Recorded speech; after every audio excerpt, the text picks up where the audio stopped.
Hi, and thanks for joining. If you're new here, my name is Wendy and this is Nina's Jewels. My husband and I buy things at places like garage sales, flea markets, anywhere we can find things to sell online and flip for a profit. If that's content you're interested in, you're in the right place. In today's video, we're going to go over what sold for the week of November 12th through 18th. And we've had a viewer request to further break down our profit to show the amount of money that we spend on platform fees and shipping. You will note that most of our items are sold with free shipping. That's true for eBay and Mercari. We do generally charge shipping on Poshmark, but occasionally we'll give a shipping discount. And sometimes we do charge shipping on eBay as well. It just depends on the item. There's a lot of factors that go into it. But in this video, I am going to further break down our profit per that viewer request. If you enjoy this format, let me know. It is going to take me a lot more time to put this together, so it may or may not be something that we do in the future, but we're going to give it a shot, and hopefully this will provide you guys with a little bit more information and help show how we come up with our net profit at the end. The only thing we don't include in our net profit is the cost of shipping materials. Most of our shipping materials are recycled, so we generally don't have a lot of cost on that. And it would just be really difficult to track on individual items, so we just include that as a business expense. So let's dive in to what sold. The first thing that sold was a infant team apparel Reebok Chicago Bears track jacket. We got this at the Goodwill bins. We paid $1.50 for it, and it sold for our full asking price of $22.99. Next up was a vintage Disneyland plush country bear. He had a rubber face. He was supposed to have a hat, but that was lost in the bins. We couldn't find it, so we didn't have it. We had paid $1.18 for this item, and it sold for a sale price of $25.49. Next up was a Build-A-Bear Workshop lot of 10 pieces of different holiday Christmas themed plush bear clothing. We had gotten all of these at a garage sale when we had bought a big bin of Build-A-Bear. We've made lots of money on those Build-A-Bear clothes. We paid $2 for this lot, and it sold on offer to buyer for $39.98. Next up was a Baptist Hymnal Orchestra edition. This was the music for the rhythm section. This was from 1991. It was just in a big red 3-ring binder that wasn't labeled. We always look at 3-ring binders at the thrift store because sometimes we find really valuable stuff inside of them, including this. We had paid $1.61 for it. I had a hard time finding a comp for this item. We couldn't find anything listed that was the rhythm section. We found other examples of this item. We found it for maybe the guitar section or strings or something, I can't remember. I think maybe there was a brass section, and most of those were listed around $40. But I don't remember if I searched on Terapeak or Google, but somewhere I was able to find a comp for the rhythm section showing that it sold at a lot higher price. I think it's just a harder to come by item. So we listed ours, I think at $99.99, and had 2 people really interested in it. They were wanting to pay around $40, but I recomped it, decided to stick to my guns on it, and ultimately got $74.98 offer to buyer, and that's because we had the only one available. All right, next up was a vintage Chinon. I don't know if that's how you say it, but this was a 35mm camera and case. This was actually my family's old 35mm camera. My family gave it to me to sell, so I had no cost with it. It sold for $42.99. We do really well with vintage cameras, so that's something to be on the lookout for. Next up was a lot of 2 plush stuffed Serta counting sheep toys. They were giveaways for when you buy a mattress, I guess. We had 2 of them that we found at a rummage sale, and we sold them together as a lot. We had paid in total $2 for those, and they sold for $14 even on best offer. Next up was a pair of men's Dickies overalls. These were 100% cotton denim bib overalls. They were a large size, which helps items sell, we found, in both men's and women's items. These overalls did have some staining on them, so we did disclose that right in the title. We got these at a garage sale for $1, and they sold for $22.50 on best offer. And unfortunately, these were returned due to a fit issue, so we do have those relisted in our store, and hopefully they'll sell again. Next up was a 2017 Oregon Trail classic video game. It was a handheld electronic video game. These do really well if you ever see them, can get them for the right price. They sell fast. We got this at a garage sale for $1. We tested it and it worked, and it sold for $25.49. Next up was a pair of vintage Salvatore Ferragamo women's black calf and patent leather pumps. We had the original box. These were actually mine. I wore them for a while, then just decided I didn't want them anymore. And so I don't know what my cost was. I got them on eBay actually a long time ago. These sold for $55 even on best offer. Next up was a women's pair of Lucky brand corduroy crop pants. We got these at a garage sale for $2, and they sold for $22 even on best offer. Next up was a women's Free People Army Green Believer hooded lace-up sweatshirt. It was new with the tags. We got this at a garage sale for $1, and it sold for $23.32, and that was on Mercari. Next up was a vintage Y2K Ralph Lauren Polo Sport. It was clear, and it had an all-over logo print on it. The one that we got had some scuffing on it, and also on the base where the seams came together at the four corners, there were tiny holes starting to form. But I looked this item up. This is definitely an item to pick up if you ever see it in good, really good, perfect condition. These will sell for up to $100. Most of them were going for around $75. Since ours had such significant damage, I decided to list it at $49.99, and it sold immediately. I maybe could have gotten a little bit more for it, I don't know, but we were really happy with that. We had paid $6 for that at a garage sale. I think actually the guy was like, take that for free, but I ended up applying the cost on my spreadsheet a little bit different because I felt like we had overpaid for some other things. And sometimes I do that just because when I am purchasing from a garage sale, I'm usually purchasing a bulk lot of stuff, and I know how much I want to pay for all of it to get the profit that I want to out of it. And sometimes they have like emotional attachments to certain things and want to overcharge me, but as long as I get something else that I know is valuable for a good price, I'll just adjust the cost of it on my spreadsheet so it's a little more in keeping with what I was thinking when I made that purchase overall. I don't know if that makes sense, but it makes sense to me, and that's how we do it. Okay, next up was an item that belonged to my husband. This came from his personal collection. This was a 1994 Skybox Master Series Malibu Comics Ultraverse full set of cards with an acrylic case. That sold for $22.99. That was our full asking price. Next up was a cruise ship charm for like a charm bracelet. You could use it for a necklace pendant. You know, it was just, or, you know, like on your keychain or something like that. It was actually a free gift to us. I think we had visited the jewelry store on a cruise ship and they were giving these away. So we got a few of them. This sold for $9.99.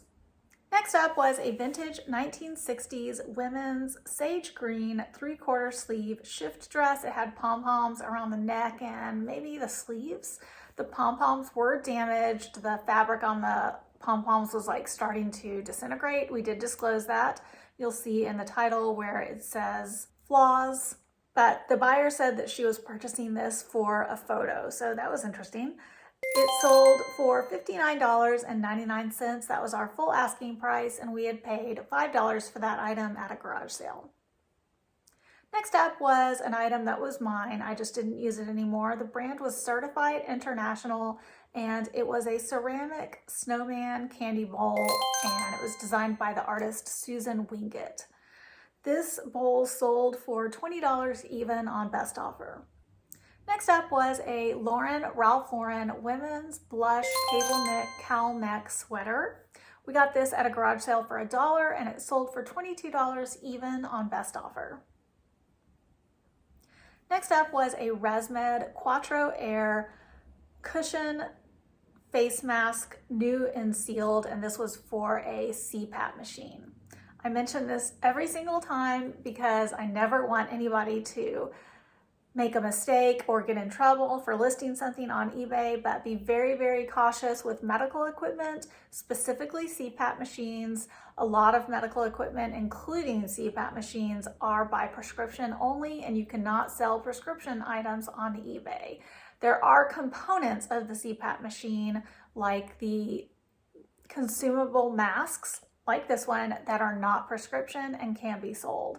That's why this item was able to be sold. But I always triple, quadruple check by making sure that these items are available on multiple other websites, not eBay, but multiple other websites across the internet, and that they are available without a prescription. And that is usually how I will determine whether or not it's able to be sold on eBay. Sometimes I will list something that I know for sure is not by prescription, and even before it gets listed, the eBay system kicks it out and says it's prescription. And if that ever happens, I just get rid of it and don't list it because I don't want to take any chances on that. If you get too many policy violations when listing medical equipment, you can definitely get suspended and lose your eBay account over that, and that is definitely not worth it to me.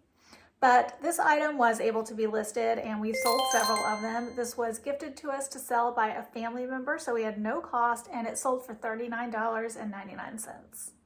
Next up was a Microsoft Xbox 360 game. This was Dragon Ball Xenoverse, and it was tested, but it had no manual. We got this at a garage sale for $2, and it sold for $11.39. Next up was an item that sold to a subscriber named Julie. Thank you so much, Julie.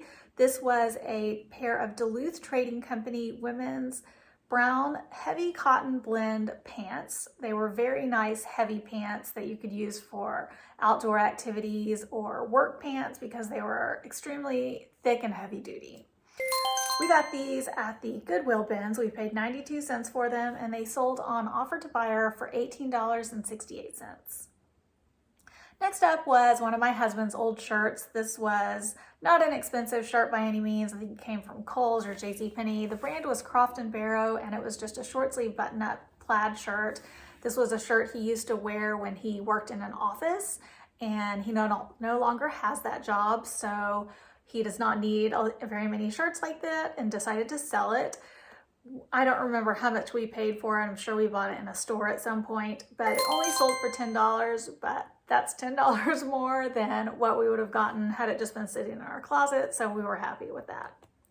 Next up was an item I was not familiar with. I saw it at a garage sale, picked it up. It looked very high quality, and so I comped it, decided it was worth it. This was a Briggs & Riley Travelwear black nylon RFID laptop messenger bag, and it was kind of like a crossbody bag. This we got at a garage sale for $10, and it sold very, very quickly for $44.98 on offer to buyer. Next up was a Dolce & Gabbana women's extra small sheer floral short sleeve button-up blouse. We got this item at a garage sale for $1.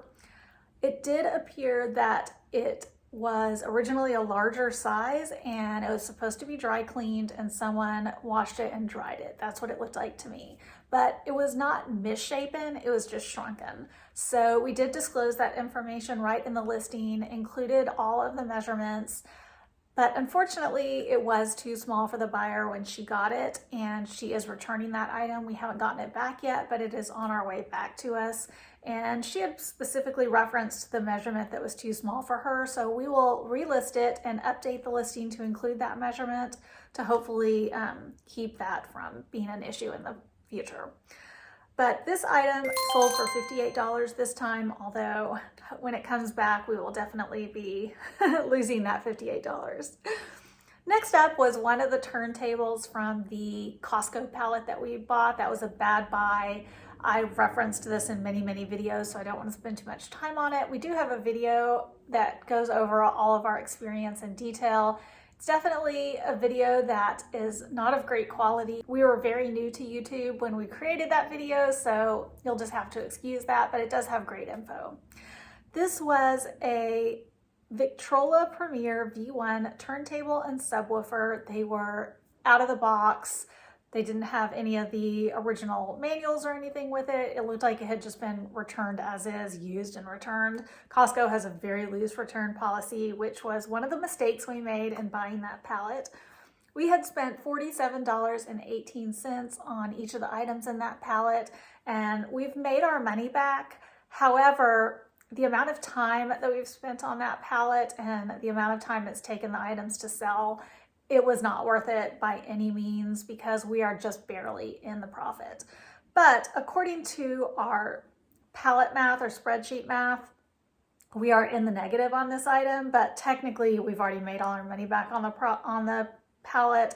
And so if you look at it in the big picture, we did make money on this, although really if you look at it in the big picture with the amount of time it took, we didn't make money. So all I'm saying is that that was a bad buy. If you want more information about it, go check out the video.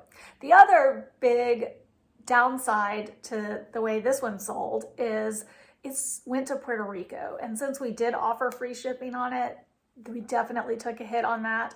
That does not happen very often. In fact, it rarely happens, but that stuff goes, to crazy places like that. But it is a risk on selling items when you do free shipping. But we were just glad to get rid of this. And if the only person that wanted it was in Puerto Rico, we were glad to get it out of our house. So that's really all that matters. Anyway, I've spent way too much time on that item as it is. I just want to make sure you have all the information.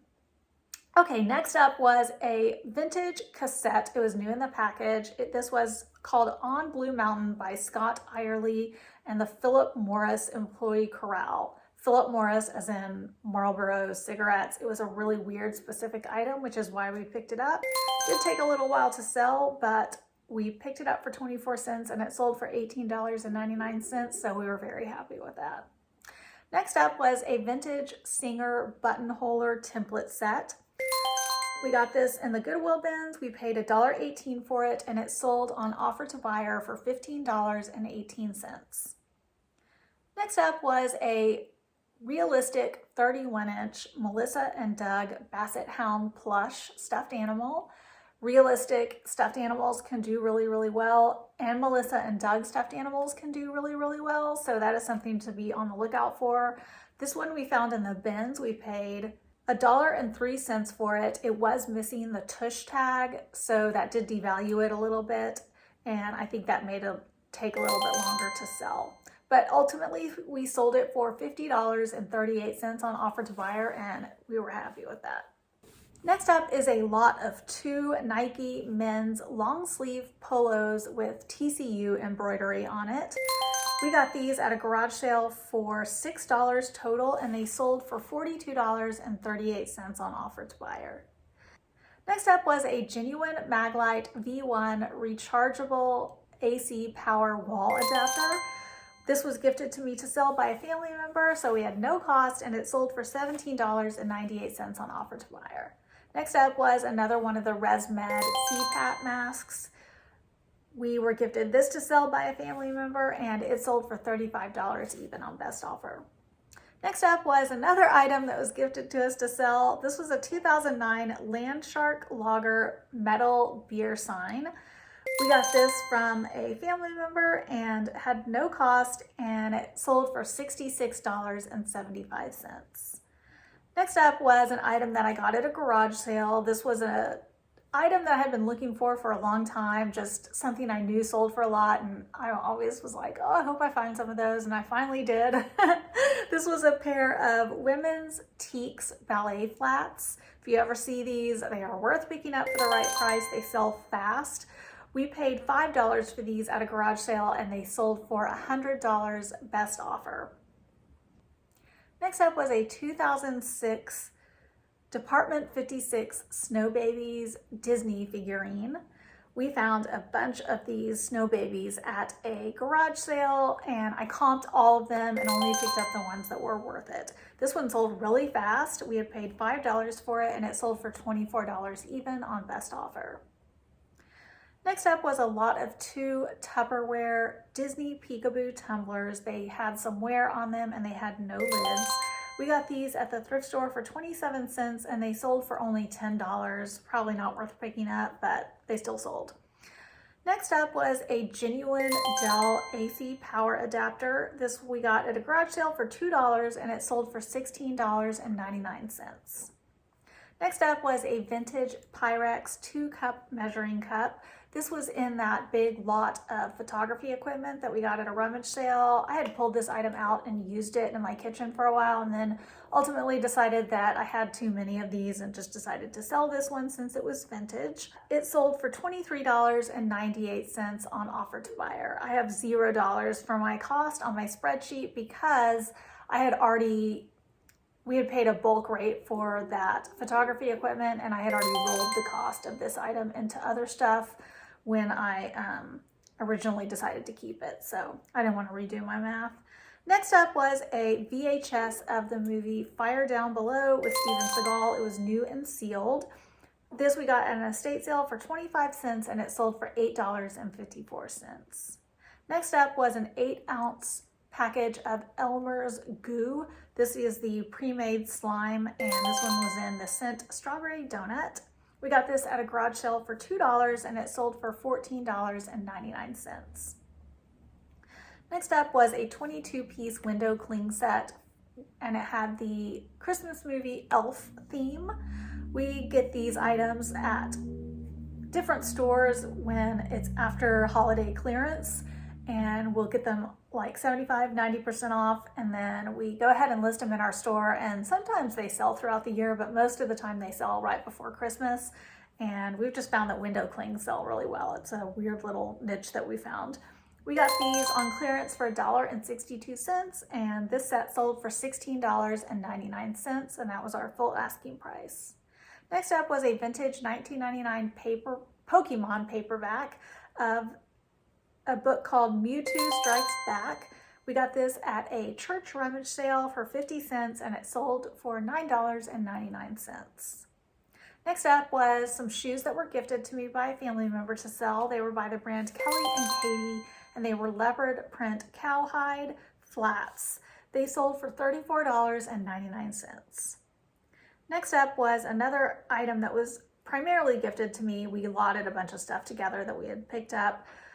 Some of them at a thrift store and some of them were gifted to us to sell. So these were blank audio cassette tapes. They were all new. We had paid 27 cents in total for all of these and they sold for $30 even on best offer. Last up, I'm going to go over the collectible cards that sold from my husband's personal collection. Our card sales have been really, really good, but this particular week we only sold 2 cards. So it is definitely like a roller coaster with these cards. The cards this week sold for a total of $6.28 and we sold both of them on eBay. So next I'm actually going to answer a viewer question.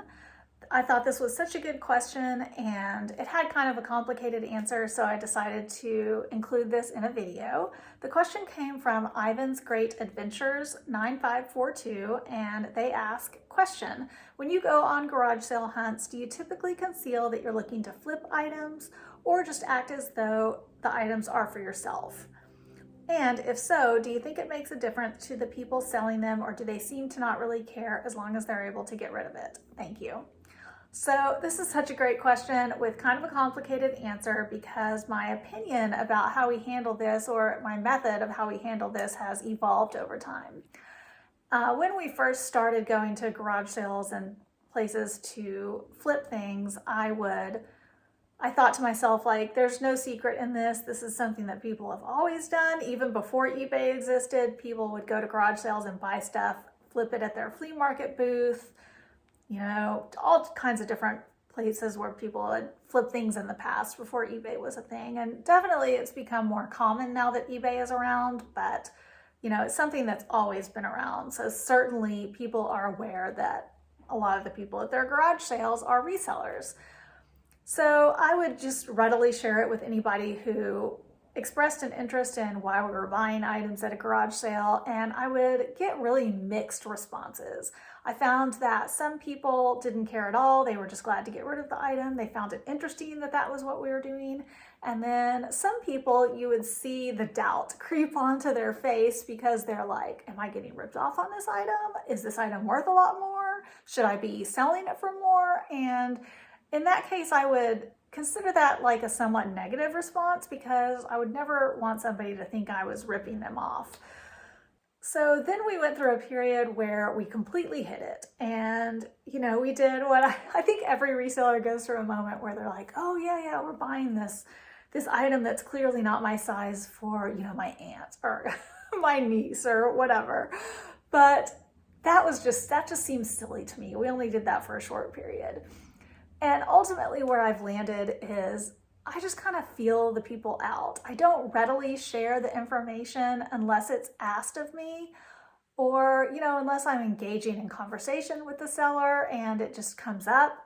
The reason why we get asked most of the time is because we wear GoPros to a lot of sales that we go to, and people will ask about the GoPros. When they ask about the GoPros, I generally just say something like, oh yeah, we have a YouTube channel and we shop at garage sales and thrift stores, try to find treasures, and people like to watch along with us.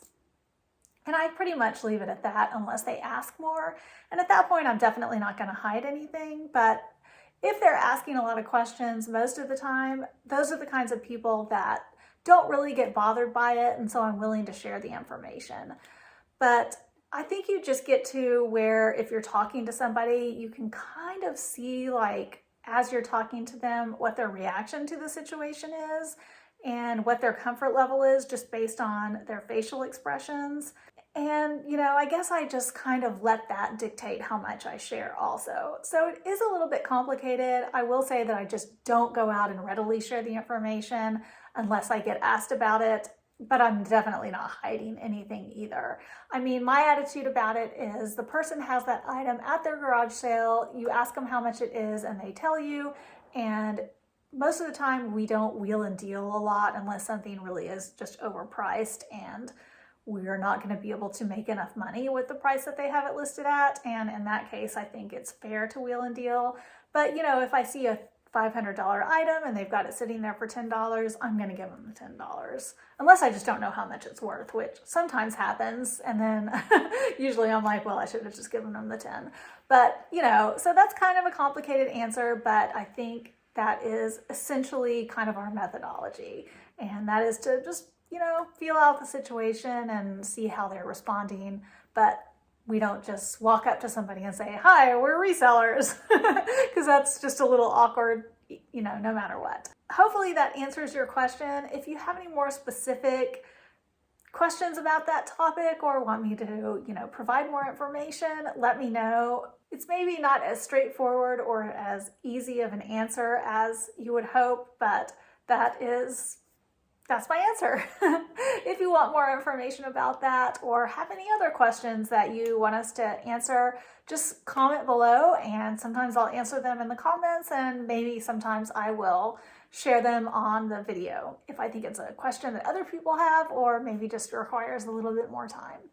Well, thank you so much for joining. If you've made it this far in the video, that probably means you enjoyed this. So consider subscribing if you're not already subscribed. And if you enjoyed this video, found anything informative or helpful, or if you were entertained at all, please make sure to hit that like button. That really helps us out and lets YouTube know that this is good content. Thanks so much for joining, and we'll catch you on the flip side.